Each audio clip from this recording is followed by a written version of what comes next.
그래서 오늘은 또 풍성한 삶의 기초, 어떻게 살 수 있을까 10번째 시간으로 그리스도 안에서 얻은 하나님과의 새로운 관계, 우리가 하나님과 어떤 관계를 얻게 됐는지, 무엇이 우리를 과연 풍성한 삶을 살게 해주는지, 여기에 대해서 같이 말씀을 나눠봅니다. 로마서 5장 10절부터 11절 말씀 같이 한번 읽어볼까요?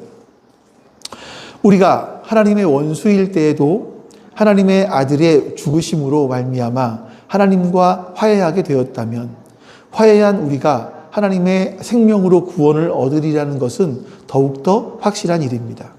그뿐만 아니라 우리는 또한 우리 주 예수 그리스도로 말미암아 하나님을 자랑합니다. 우리는 지금 그로 말미암아 하나님과 화해를 하게 된 것입니다. 아멘. 자, 오늘 10과의 교재의 제일 처음에 보면 그러니까 생각할 질문이라고 있어요. 생각할 질문이라는 그 밑에 뭘 생각해야 되느냐, 이걸 생각하라고 나와 있어요. 네. 하나님이 여러분의 아버지가 되어주신다는 사실이 여러분에게 얼마나 큰 기쁨입니까? 이거예요. 여러분, 하나님이 여러분의 아버지가 되어주신다는 것 때문에 여러분이 기쁘십니까? 기쁘세요? 우리 한번 정직하게 한번 돌아보자고요. 하나님이 내 아버지가 되어주신 것 때문에 우리가 막 감격하고 기쁜가? 왜냐하면 우리는요, 아버지라는 단어 속에 좀 긍정적이지 못한 감정들이 남아있어요. 감정의 찌꺼기가. 저는 목회하면서 많은 분들을 이렇게 좀 보죠. 어떤 분들에게 있어서 아버지는 술을 마시고 폭력을 행사하는 분이세요. 또 어떤 분의 아버지는 삶의 무게에 짓눌려서 그냥 삶을 무기력하게 살았던 분이기도 하고요. 어떤 분의 아버지는 가정을 떠나서 깊은 상처만 주기도 했었고요. 또 반대로 너무 일찍 돌아가셔서 평생 사무치는 그리움만 남겨두는 아버지도 계셨습니다. 이러다 보니까 우리는요, 어떤 하나의 이상적인 아버지 상을 상상해요. 마치 그 텔레비전에 나오는 그런 막 이상적인 아버지잖아요. 엄청나게 부자예요. 엄청나게 자상하고 막 이런 거, 이런 아버지 있지 않습니까? 야, 내 등 뒤에서 저런 아버지가 내 등 뒤에 백그라운드가 되준다면 나 얼마나 좋을까? 내가 이렇게 힘들지 않을 텐데. 저런 아버지가 나 이렇게 힘들 때 한번 딱 도와주면 와, 인생이 확 필 텐데. 막 이런 상상을 우리가 할 수도 있지 않습니까? 상상하면 기분이 좋아지잖아요. 자, 그런데 상상만 해도 기분 좋아질 일들이 사실 우리 안에 일어났습니다.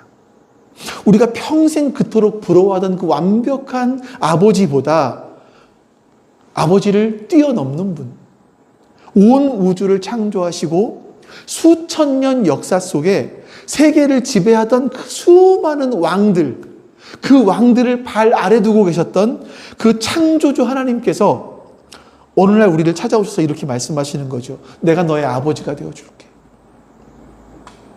내 영원한 생명과 모든 것을 너에게 줄게. 라고 말씀하시는 거예요. 우리가 주일마다 무심코 이야기하는 하나님 아버지, 이 이름의 진짜 무게가 바로 이건 겁니다.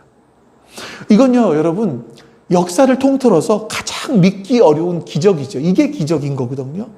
이게 우주를 뒤집어 엎을 만한 반전이거든요. 근데 정말 제가 생각할 때마다 이상한 게 뭐냐면, 온 우주를 창조하신 그 하나님께서 나의 아버지가 되셨는데 가슴이 뛰세요? 가슴이 뛰시나요? 솔직히요, 별로 모르겠지 않습니까? 우리가 본래 어떤 존재였는지, 얼마나 심각한 죄인이었는지, 하나님이 얼마나 거룩한 분이신지 이거를 잊어버렸기 때문에 이 엄청난 기적 앞에서 가슴이 뛰지 않는 거죠. 우리가 로마서 5장 말씀, 또 히브리서, 시편 이런 말씀들을 통해서 우리가 어떻게 이것이 회복될 수 있을까? 이 감격이 회복될 수 있을까를 우리가 한번 같이 선명하게 나눠보려고 합니다. 자, 이 하나님께서 우리를 아들로 삼아주신, 딸로 삼아주신 그 기적이 얼마나 놀라운 건지를 알기 위해서는요, 우리가 먼저 어디에서 출발했는지를 생각해 보셔야 돼요.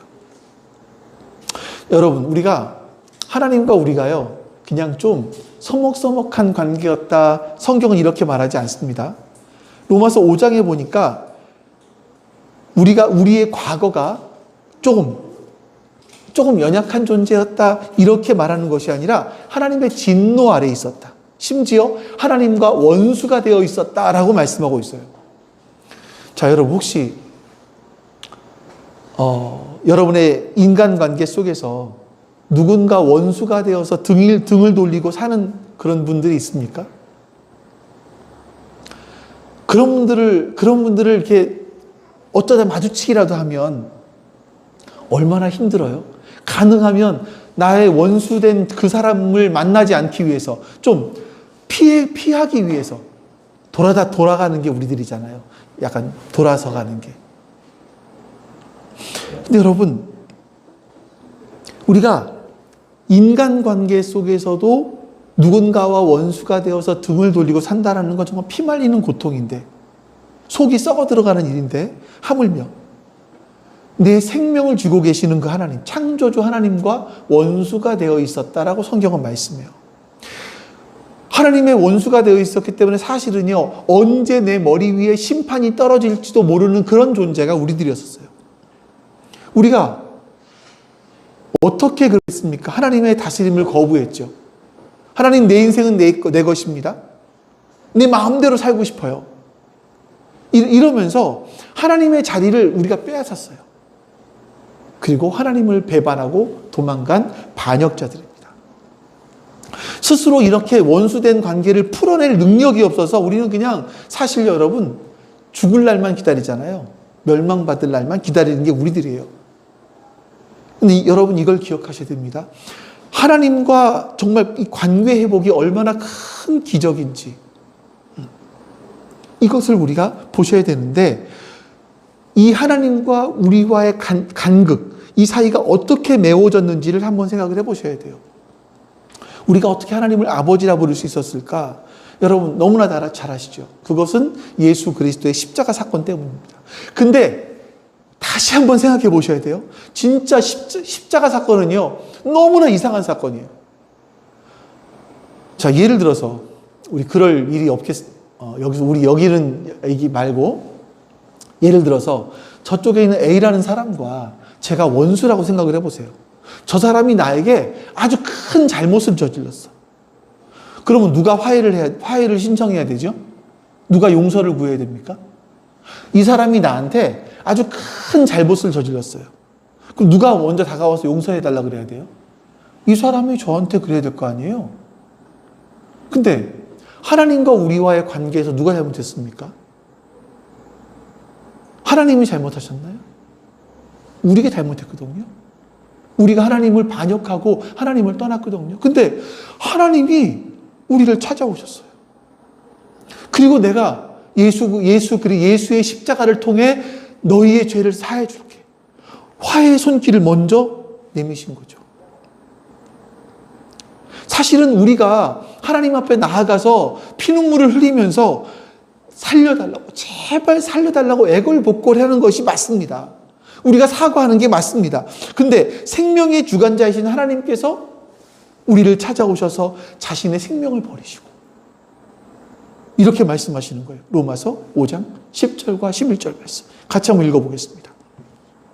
우리가 하나님의 원수일 때에도 하나님의 아들의 죽으심으로 말미암아 하나님과 화해하게 되었다면, 화해한 우리가 하나님의 생명의 구원으로 얻으리라는 것을 더욱더 확실히 이릅니다.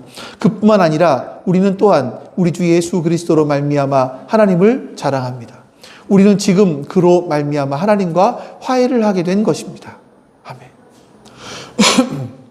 자, 여기서 보니까요, 화해라는 단어가 나오는데, 이 화해라는 단어가 단순하게 어떤 감정을 풀었다, 이런 정도가 아니에요. 완전히 다른 상태로 바꿔놓은 것을 말합니다. 즉, 적대 관계에 있던 두 사람이 그 두 사람의 사이의 관계가 뿌리째부터 완전히 새롭게 바뀌는 걸 말하는 거예요. 그 11절에서 바울은 이제 하나님을 자랑한다 이렇게 말을 하죠.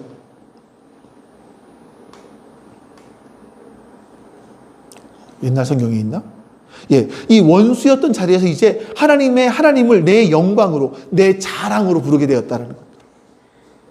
하나님과 원수가 아니에요. 하나님을 우리는 자랑하는 존재가 되었다. 이렇게 말씀하는 거예요.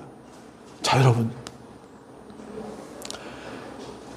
여러분 이게 얼마나 놀라운 일입니까? 네가 나를 버리고 나와 원수가 되었지만 그 반역의 대가는 내가 지불할게. 제발 이 원수의 관계를 끝내고 나와 화해하자. 하나님께서 말씀하시는 거예요. 하나님께서 십자가를 통해서 우리에게 화해의 손길을 내미신 겁니다. 여러분 세상에 이렇게 불공정한 화해가 어디 있어요? 배신당한 분은 하나님인데 그분이 왜 하나뿐인 그 아들을 십자가에 죽여서 목숨을 내놓으시면서까지 우리에게 화해를 신청하시냐고요. 왜 그러십니까? 이유는 하나죠. 당신이 사랑하신 창조물인 우리들의 생명이 끊어져 가는 걸 도저히 보실 수가 없는 겁니다. 우리가 찬송 부르는 거 있잖아요. 하나님께서 우리가 없는 하늘을 원치 않으세요. 그래서 시간과 공간을 뚫고 이 땅 가운데 찾아오신 겁니다. 그래서 우리 인간의 상식으로는 도저히 납득이 가지 않는 그런 불공정한 화해를 십자가를 통해서 우리에게 손을 내미셨고 완성하신 겁니다. 이 엄청난 화해가 오늘 우리의 삶에 주는 특권이 있어요. 우리 히브리서 10장 18, 19절 말씀을 볼게요. 같이 한번 읽어보겠습니다. 죄와 불법이 용서되었으니 죄를 사하는 제사가 더 이상 필요 없습니다.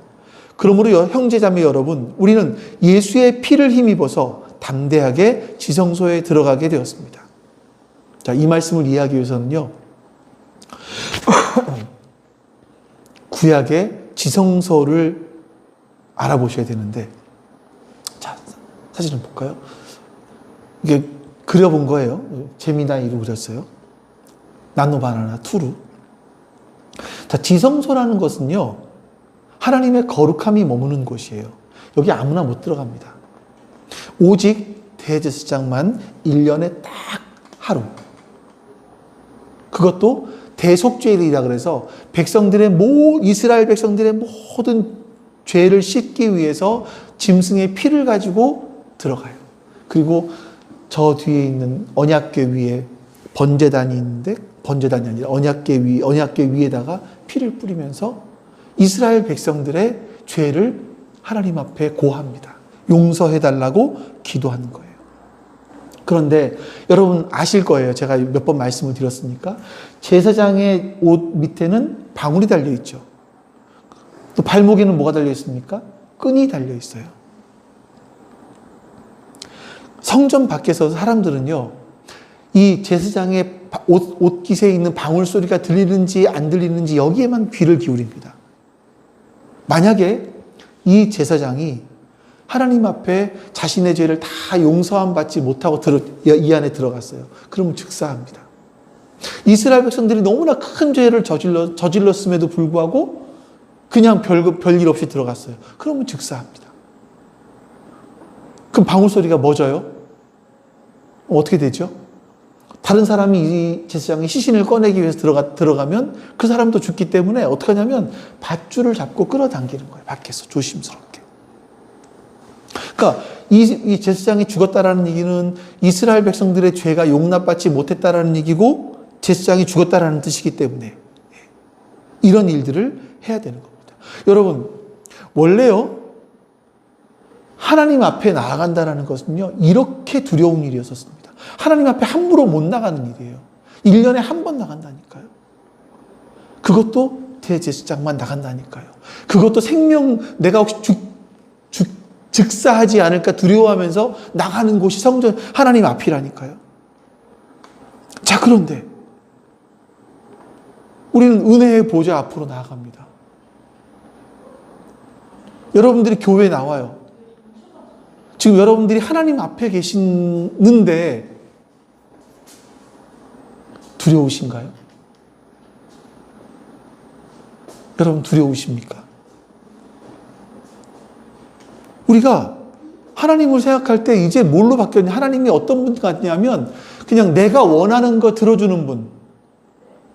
내가 원하는 거 혹시 안 들어줄까 봐 좀 약간 지성을 들이기도 하고 들어주면 땡큐 하나님 이 정도?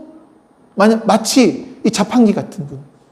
내가 어느 정도의 지성을 들이면 내가 원하는 것이 나와야 되는 분.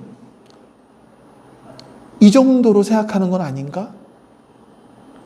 사실 원래 여러분 인간들은요, 거룩한 창조주 앞에 서면 한 줌의 재가 될 수밖에 없는 그런 반역자들이라는 거예요. 근데 아까 히브리서의 말씀에 보니까 우리가 예수의 피를 힘입어서 담대하게 지성소로 걸어 들어갈 수 있게 되었다라고 말씀합니다. 매년 소와 양을 잡아서 흘려야만 되는 그 짐승의 피가 아니에요. 하나님의 아들 예수 그리스도께서 자신의 피를 흘려서 단번에 제사를 지내주심으로 말미암아 우리가 그 안으로 들어갈 수 있게 되었다. 이겁니다. 그리고 이제 저 휘장, 저게 위에서부터 아래로 완전히 갈라짐으로 말미암아 하나님과 우리와 막혀있던 모든 관계가 다 해결되었다라는 거죠. 더 이상 이제 발목에 이거 밧줄 맬 필요 없습니다. 죽을까 봐 떨면서 방울소리 귀 기울일 필요 없습니다. 짐승의 피를 들고 벌벌 떠면서 저 안으로 들어가야 되는 그런 종교적인 노예가 아닙니다. 이제 은혜의 보좌 앞으로 어깨를 펴고 들어갈 수 있는 그런 존재가 되었다라는 거예요. 무엇 때문에? 예수님 때문에. 예수 그리스도의 보혈 때문에. 하나님 앞에 나아가서 이제 우리가 하나님을 아빠, 아버지라고 부를 수 있는 그런 존재가 되었다라는 겁니다. 이게 얼마나 여러분 놀라운 복인지 아세요? 우리가 대통령을 한번 생각해 볼까요? 여러분은 대통령 많이 잘 아시잖아요. 우리가 대통령 잘 알잖아요. 요즘 같은 경우는 옛날에는 좀 베일에 가려 있었지만 요즘에는 뭐 국무회의 하는 것까지 막 다 유튜브에 나오니까 너무나 친근해요. 시장에 나와서 뭐 하는지 다 보이니까 너무나 친근하잖아요. 근데 오늘 여기 지나가는데 대통령이 오는 거예요. 재명이 형 반가워. 우리 같이 밥이나 먹을까? 재명 오빠 반가워요. 이럴 수 있습니까? 만약에 그런다면 경호원들이 당장 우리를 이렇게 해가지고 가겠죠. 쫓아내겠죠? 근데 여러분, 고작 5년 권력을 가진 인간 통치자 앞에서도 우리는 함부로 나갈 수가 없어요. 근데 온 우주의 통치자이신 그 하나님을 우리가 아버지라고 부를 수 있게 됐거든요. 이게 얼마나 놀라운 은혜입니까? 여러분, 관계가 끊어지고 원수가 되었던 자리에서 다시 화해를 이룬다는 것, 이게 우리의 영혼에 얼마나 큰 자유를 주는지 그 풍성한 삶의 기초 오늘 과에 보면 이런 이야기가 하나 나와요. 한 형제가 평생 아버지를 향한 분노, 증오 이런 것을 가지고 살았다고 합니다. 그러니까 주변에서 객관적으로 봐도 어떻게 저런 사람이 아버지일까 싶을 정도로 가정을 망가뜨린 아버지였었어요. 근데 이 형제가 나이가 들어가면서 이제 아버지와 의절을 하게 되죠. 연락도 끊고 얼굴도 안 보게 됐습니다. 이러다가 몇 년 후에 아버지가 홀로 세상을 떠났다는 소식을 들어요. 아버지가 돌아가시면 이제 내 안에 있는 분노는 끝나겠지라고 생각했는데 그때부터 더 자꾸만 마음에 어떤 무거운 돌덩이를 얹고 있는 것과 같이 무겁더래요, 마음이.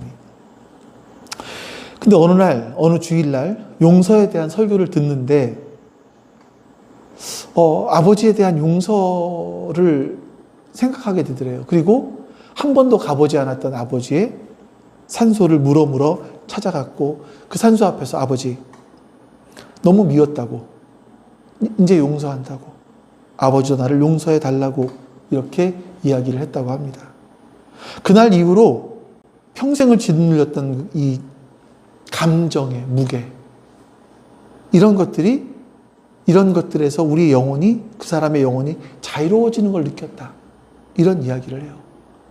자, 여러분 고작 죽은 육신의 아버지예요. 용서하고 용서받지도 못할 그런 존재예요. 근데 그런 육신의 아버지에게 일방적으로 내가 화해를 신청한 것만으로도 그 사람의 인생은 살아났다는 거죠. 하물며 여러분, 우리의 하나님 아버지와 우리와 관계 속에서 화해가 일어난다면 어떨까요? 영원한 형벌을 받아야 마땅한 우리들인데 우리가 그 하나님을 아빠, 아버지라고 부를 수 있다니까요. 이 우주적인 화해, 이 사실이 우리에게 얼마나 엄청난 자유를 줄까요? 여기서 우리가 풍성한 삶을 살 수 있는 거예요. 이것을 알았을 때 요한일서 4장 18절 말씀 같이 한번 읽어봅니다. 사랑에는 두려움이 없습니다. 완전한 사랑은 두려움을 내쫓습니다. 두려워하는 사람은 아직 사랑을 완성하지 못한 사람입니다. 예수 그리스도의 피가 십자가에서 완성해낸 그 사랑 안에는 어떤 두려움도 없대요. 그러니까 우리 안에 어떤 형벌에 대한 공포가 없는 거예요. 없는 거예요. 근데 여러분, 솔직히 우리의 영적인 현실을 돌아볼까요? 성경은요, 분명히 우리에게 두려움이 쫓겨났다, 두려움이 없다라고 말하는데 살아가면서 안 두려우십니까? 때로는 우리가 세상 속에서 치열하게 살면서 수많은 실수를 해요. 직장에서 깨지기도 하고, 누군가의 혈기를 부리기도 하고, 미워하기도 하고, 욕을 하기도 하고, 아, 진짜 안 그래야 되는데 다짐하면서 또 무너지기도 하고. 이렇게 만신창이가 되었을 때 우리 마음속에 들려오는 하나의 목소리가 있습니다. 그게 뭐냐면, 그럴 줄 알았지. 네가 그럴 줄 알았어. 네가 하는 게 그렇지. 야, 네가 무슨 뭐 큐티를 얼마나 한다고? 네가 기도를 얼마나 한다고? 아유, 야, 꿈도 꾸지 마. 너는 그거밖에 안 돼. 이 말이 우리 안에서 조소가 섞인 그런 목소리가 우리 안에서 막 들려온다니까요. 희한하게 우리는요, 또 그 목소리에 귀를 기울여요. 끄덕이죠. 왜 그렇습니까? 사단이 우리를 올가매고 있는 강력한 무기가 하나 있는데 그게 참소예요, 참소. 우리는 그 참소에 너무나 많이 길들여 있어요. 하나님이 아닌데도 우리는 우리 스스로를 막 욕하죠. 나 그거밖에 안 되는 인간. 내가 실수할 줄 알았지. 난 그거밖에 안 되는 인간. 내가 뭘 하겠어. 우리는 이런 게 우리거든요. 이러다가 이제 주일날 교회 오면 마치 여러분이 일주일 동안 밀렸던 빨래를 세탁기에 넣고 한 번에 돌리는 것처럼 주일 아침이 오면 월요일날 하나님, 내가 월요일날 김 부장을 욕했습니다. 하나님, 내가 수요일에는요 애들한테 막 욕을 했습니다. 미워했습니다. 화를 냈습니다. 하나님, 내가 금요일에는 폭탄주를 마시면서 막 만취했습니다. 정신이 없었습니다. 하나님, 용서해 주십시오. 기도해요. 그리고 혹시나 남은 죄가 있을까봐, 남은 죄가 있으면 또 안 될까봐, 혹시 제가 기억하지 못하는 죄가 있다면 그 죄까지도 모두 용서해 주십시오. 아멘 하고 기도하는 게 우리들이에요. 여러분,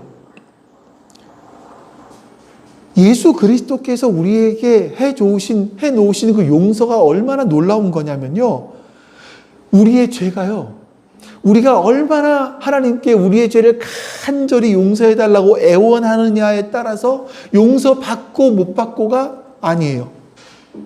용서의 효력은요, 여러분들이 어떤 속에서부터 짜낸 눈물, 기억력, 여기에 달린 게 아니에요. 오직 예수 그리스도의 피에 달린 거죠. 그거 기억하셔야 돼요. 그럼 회개 안 해도 됩니까? 아닙니다. 반대이죠. 많은 분들이 여러분, 회개와 후회하는 걸 혼동해요. 회개와 후회, 잘 기억하십시오. 후회는요, 내 자신을 향해서 고개를 떨구는 거예요. 아, 내가 왜 그랬을까? 또 그랬네. 아, 진짜. 아, 나는 왜 한심하지? 이런 거. 자기 안에 갇혀버리는 게 후회예요. 근데 회개는요, 방향을 돌리는 거예요. 그림 하나 보여주실래요? 그림들을 많이 뺐어요. 너무나 이게 많은 것 같아서 좀 더 집중이 안 되실 수 있겠다 싶어서 그림들을 몇 가지만 넣었어요. 제가 하나님과 반대 방향으로 살았습니다. 이제 다시 하나님께 돌아서겠습니다. 삶의 방향을 180도 돌리는 겁니다. 그리스도인들의 회개는요, 두려워서 도망치는 게 아니라 아버지를 사랑하기 때문에 하나님 그 아버지께 방향을 돌리는 거예요. 회개는요, 그래서 하나님께서 나를 받아주신 것에 대한 내 방향을 바로잡고 하나님의 은혜에 감사하고 하나님과의 거룩한 화목의 관계를 살아내는 아름다운 행위인 겁니다. 저는 여러분, 이 시편 131편 2절에 보면 이 회개가 어떤 모습인지를 가장 잘 그려낸 모습이 아닐까 싶어요. 자, 말씀 읽어볼게요. 같이 읽어보겠습니다. 실로 내가 내 영혼으로 고요하고 평온하게 하기를 젖된 아이가 그의 어머니 품에 있음 같게 하였나니 내 영혼이 젖된 아이와 같도다. 아멘. 자, 여기서 보니까 다윗이 지금 뭐라고 말하냐면 마치 내 영혼이 젖된 아이와 같습니다. 이렇게 이야기를 해요. 젖된 아이가 뭘까요, 도대체? 갓난 아기들은요, 이제 심리학적으로 잠깐 말씀드려볼게요. 갓난 아이들은요, 배가 고프면 필사적으로 웁니다. 막 얼굴이 빨개지도록 울죠. 자, 왜 그런가 하면 갓난 아이가 막 태어났을 때 느끼는 감정은 단순하게 나 배고파, 밥 언제 먹어, 이게 아니라고 합니다. 야, 저 사람이 나한테 젖을 안 주면 내가 굶어 죽을 수 있겠구나, 이런 두려움이라는 거예요. 아이들은요, 살기 위해서. 그러니까 아이들이 우는 건 살기 위해서 막 악을 쓰는 거죠. 자, 그러다가 엄마가 급히 젖을 물려주면 허겁지겁 젖을 먹습니다. 그리고 느끼죠. 살았다. 근데 이 아이가 젖을 뗄 쯤 되면 마음속에 놀라운 변화가 생깁니다. 그게 뭐냐면 우리가 소위 말하는 애착이라는 단계예요. 엄마는 내가 밥 달라고 울고불고 악쓰지 않아도 나를 돌봐주는 분이야. 내가 어떤 짓을 해도 나를 버리지 않을 분이야. 항상 내 편이야. 이거를 깨닫는 거예요. 애착 관계. 그래서 젖을 뗀 아이가 엄마 품에 안겨 있는 것은요, 살기 위해 발버둥을 치는 게 아니고요, 그냥 엄마의 심장 소리를 들으면서 엄마의 체온을 느끼면서 안전함을 느끼는, 평온함을 느끼는 그런 때라고 해요. 다윗은 하나님과 자신의 관계가 바로 이런 젖을 뗀 아이와 같다, 이렇게 고백하는 거죠. 더 이상 내 부족함 때문에 하나님이 나를 버리시면 어떡하지? 하나님이 나에게 벌 주시면 어떡하지? 이렇게 벌벌 떨면서 하나님 용서해 주세요라고 악을 쓰는 그런 상태가 아니라는 겁니다. 온 우주를 다스리시는, 나를 창조하신 그 아버지 하나님 앞에 품에 안겨 있을 때 그 하나님은 나를 버리지 않으시는구나. 하나님은 이 두 팔로 나를 항상 안아주시는 분이시구나. 하나님은 언제나 내 편이시구나. 라는 것을 확신하는 단계. 그러니까 여러분, 여기서 믿음이 등장하는 거예요. 믿음은 뭐예요? 하나님의 팩트, 하나님께서 우리 안에 해주신 사건, 거기에 대한 반응인 거예요. 반응. 하나님 품에 안기는 거예요. 이건 믿음으로 가능한 거죠. 예. 하나님 품에 안겼을 때 하나님은 나를 보호해 주시는 분이야. 하나님 품에 안겼을 때 하나님은 나를 안아주시는 분이야. 여러분, 이게 바로 그리스도인들의 삶인 거예요. 그 품에 안겨있을 때 우리는 진짜 안전할 수 있고 안심할 수 있고 풍성할 수 있게 되는 거죠. 자, 이제 말씀을 했습니다. 사실 여러분, 우리는 영적인 고아였습니다. 그래서 생명의 근원이신 하나님과 끊어져서 마치 말라 죽어가고 있던 사람들, 진노의 자녀가 우리들이었습니다. 그런데 나를 만드신 그 하나님께서 우리에게 먼저 손을 내미시고 당신의 아들이라고 하는 어마어마한 값을 치러주시면서 우리를 입양해서 아들로 딸로 삼아주셨습니다. 지금 이 순간에 상처투성이인 우리들을 하나님의 넓은 품에 안아주고 계신 상황인 거죠. 근데 여러분, 왜 신앙생활 하면서 계속 힘듭니까? 왜 고아처럼, 내가 이거 안 하면 마치 죽을 사람처럼, 보호자가 없는 존재처럼, 내 인생은 내가 끌어가야 되는 것처럼 왜 살아가죠? 내가 하나님께 조금 더 무언가를 해야만 하나님이 나를 돌보아 주시는 것처럼. 근데 여러분, 하나님은요, 우리 아버지는요, 내가 종교적인 실적을 내야만 나를 사랑하시는 분은 아닙니다.